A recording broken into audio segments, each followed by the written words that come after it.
Hey guys, welcome back to another episode. In this following tutorial, I'm going to walk you through the steps on how you can spend Nectar's point on Sainsbury Groceries. So in order to spend your Nectar's point on Sainsbury, what you'll have to do is first thing first, you have to make sure that you're already logged into your account, and then you have to link your Nectar's card.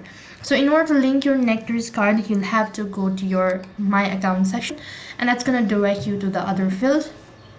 And on this page, scroll down a bit and you can see this option as Nectar card. Go ahead and tap on the link, and that's going to take you to the other interface. Now over here, you need to go ahead and select add Nectar and enter in the 4-digit code that is on the card and click on add card, and you've successfully added the card.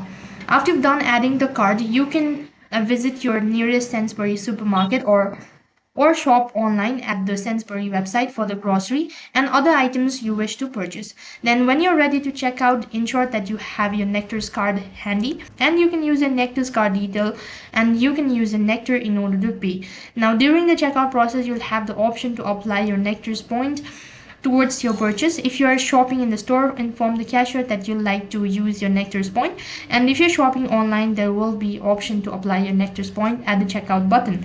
Now choose your point to use it, and after that you can just complete the transaction, confirm it, and you can track your points. And that's basically how you can use your Nectar's point.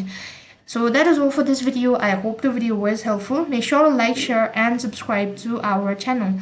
Thank you for watching. See you in the next video.